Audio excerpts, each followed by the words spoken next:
नमस्कार दोस्तों, हमारे YouTube चैनल पर एक बार फिर आपका स्वागत है। जैसा कि आप जानते हैं, वर्ग एक चयन परीक्षा का रिजल्ट जारी हो चुका है। उसके बाद से आप लोग के लगातार बड़ी संख्या में कमेंट हैं कि सर वर्ग एक दस्तावेज सत्यापन में कौन कौन से डॉक्यूमेंट हमें लेकर जाने पड़ेंगे, क्योंकि बहुत सारे अभ्यर्थी ऐसे हैं जिन्होंने अभी तक किसी भी परीक्षा में डॉक्यूमेंट वेरिफिकेशन नहीं कराया है, जिसके चलते उनको ज़्यादा जानकारी नहीं होती है। तो इसको लेकर एक डर उनके मन में बना होता है कि कहीं ऐसा ना हो कि किसी डॉक्यूमेंट की वजह से हमें बाहर कर दिया जाए। तो आज मैं आपको प्रॉपर जानकारी यहाँ पर देने वाला हूँ कि कौन कौन से डॉक्यूमेंट्स आपको वहाँ पर लेकर जाने हैं और किन गलतियों के चलते आपको बाहर किया जाता है। इन सब के बारे में आज हम बात करेंगे, तो आप लोग पूरा वीडियो देखें जिससे कोई भी डाउट आपका ना रहे और किसी भी प्रकार की समस्या का सामना आपको ना करना पड़े। तो चलिए एक एक करके हम बात करेंगे। सबसे पहले अगर हम बात करें कि डॉक्यूमेंट आपको कहाँ पर अपलोड करने हैं, तो टीआरसी एमपी ऑनलाइन की ऑफिशियल वेबसाइट पर नोटिफिकेशन आ जाएगा। तो वहाँ पर आप लोग को पहले ऑनलाइन अपलोड करने पड़ते हैं। और एक बात का आप ध्यान रखेंगे, जो भी डॉक्यूमेंट आप ऑनलाइन अपलोड करेंगे वो सारे डॉक्यूमेंट आपके वैलिड होने चाहिए। कोई भी एक्सपायर डॉक्यूमेंट आप वहाँ पर अपलोड नहीं करेंगे, क्योंकि अगर आप एक्सपायर डॉक्यूमेंट लगाते हैं तो उसके चलते उस डॉक्यूमेंट को आपको रिजेक्ट कर दिया जाएगा।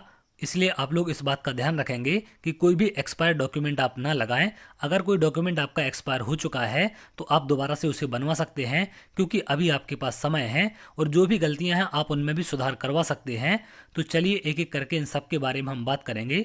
इसमें सबसे मेन दिक्कत होती है अदर स्टेट वाले कैंडिडेट के लिए, और इसके साथ साथ जो दूसरे राज्यों की महिलाएं हैं जिनकी शादी मध्य प्रदेश में हो चुकी है, उनको रिजर्वेशन को लेकर डाउट होता है। तो इन सब के बारे में मैं आपको प्रॉपर जानकारी आगे देने वाला हूँ। सबसे पहले आप यहाँ पर देख सकते हैं उच्च माध्यमिक शिक्षक के सत्यापन हेतु चेकलिस्ट। तो इस प्रकार की चेकलिस्ट आपकी जारी की जाती है, जो आपको सत्यापन केंद्र के बाहर चिपकी मिल जाएगी। तो वहां से भी आप इसे देख सकते हैं। ये पिछले जो वेरिफिकेशन हुए थे उनकी लिस्ट है। इसमें क्या क्या डॉक्यूमेंट्स यहाँ पर मांगे गए थे और क्या क्या गलती आपको नहीं करनी है, इन सब के बारे में आपको तमाम जानकारी दूंगा। सबसे पहला है अभ्यर्थी की आईडी फोटो युक्त। तो फोटो युक्त आईडी आपको लेकर जानी है। आप आधार कार्ड इसमें ले जा सकते हैं।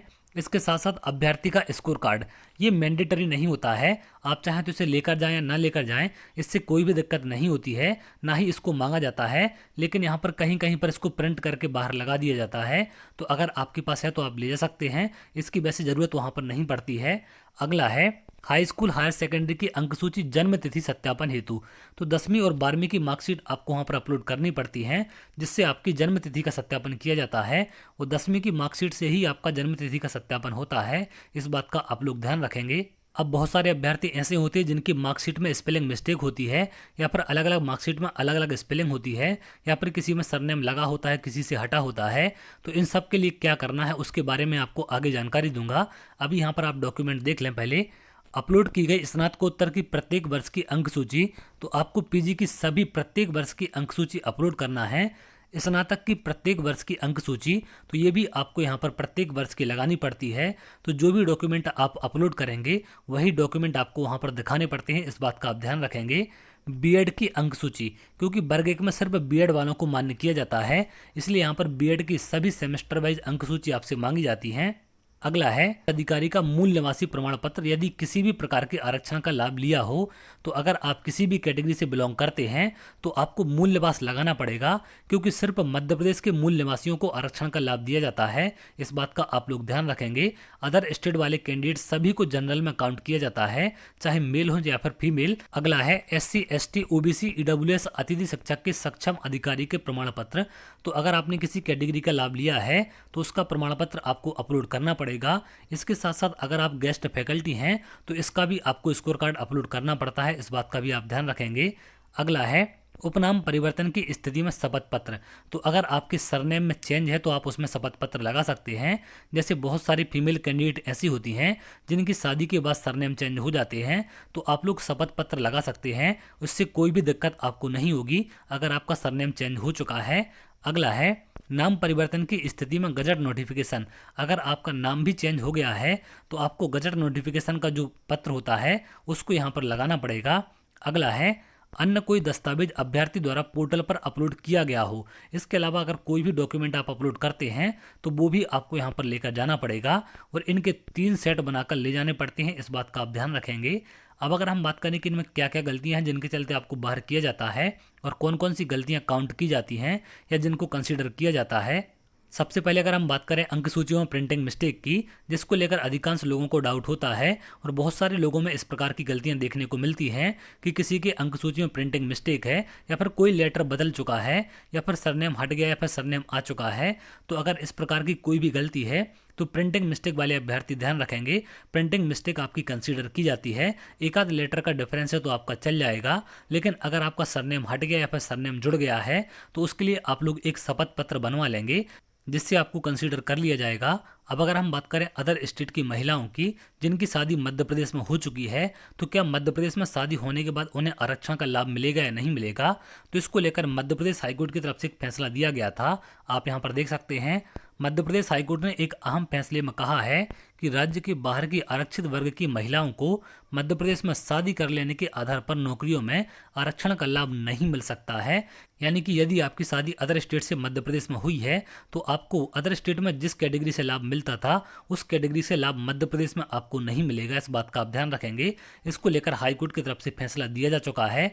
तो अदर स्टेट वाली महिलाएं जिनकी शादी मध्य प्रदेश में हुई हैं उनको आरक्षण का लाभ नहीं दिया जाएगा। इसके साथ साथ और तमाम आपके कमेंट हो सकते हैं कि अदर स्टेट वालों को कौन कौन से डॉक्यूमेंट अपलोड करने पड़ते हैं, मूल्यवास कहां से अपलोड करेंगे। तो जो अदर स्टेट वाले अभ्यर्थी हैं उनको मूल्यवास या फिर कैटेगरी सर्टिफिकेट अपलोड नहीं करना पड़ता है। इस बात का आप ध्यान रखेंगे। और आपका इनकम सर्टिफिकेट भी अपलोड नहीं होता है, तो इसको लेकर भी आप लोग परेशान नहीं होंगे। अदर स्टेट वाले अभ्यर्थियों को आरक्षण के साथ साथ अतिथि शिक्षक का भी लाभ नहीं मिलता है। अगर आपने दूसरे स्टेट में अतिथि शिक्षक का काम किया है तो मध्य प्रदेश में उसका फायदा आपको नहीं मिलेगा। सिर्फ अदर स्टेट वाले फिजिकली हैंडीकैप को कैटेगरी का फायदा मिलता है, तो इस बात का भी आप ध्यान रखेंगे। तो अदर स्टेट वाले जितने भी अभ्यर्थी हैं आपको अपनी 10th 12th के साथ साथ अपनी पोस्ट ग्रेजुएशन और बीएड की मार्कशीट अपलोड करनी है।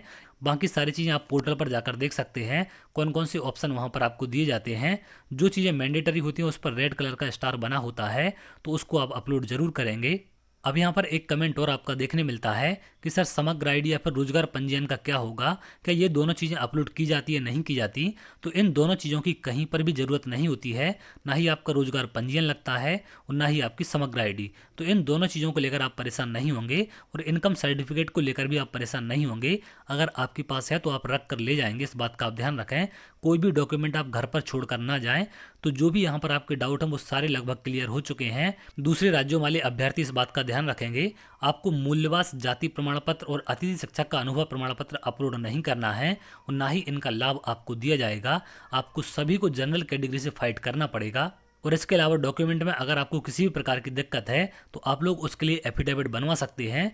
अब अगर हम बात करें कि किन अभ्यर्थियों को बाहर किया जाता है, तो जिनके डॉक्यूमेंट कंप्लीट नहीं होते हैं, जैसे पोस्ट ग्रेजुएशन आपकी वर्ग 1 में मांगी जाती है, अगर आपकी पोस्ट ग्रेजुएशन कंप्लीट नहीं हो पाई है तो आपको बाहर कर दिया जाएगा, या फिर आपके डॉक्यूमेंट फर्जी पाए जाते हैं तो ही आपको बाहर किया जाएगा। इसके अलावा किसी भी केस में आपको बाहर नहीं करते। इस बात का आप ध्यान रखेंगे।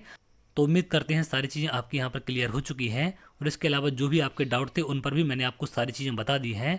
तो चलिए आगे और जो भी अपडेट होगी मैं आपको ज़रूर शेयर करूँगा। अगर आप ऐसी जानकारी चाहते हैं तो हमारे चैनल के साथ जुड़ सकते हैं, जिससे और भी इंपॉर्टेंट अपडेट आपको मिल सके। बहुत जल्द अगली वीडियो मिलेंगे, तब तक के लिए बहुत बहुत धन्यवाद।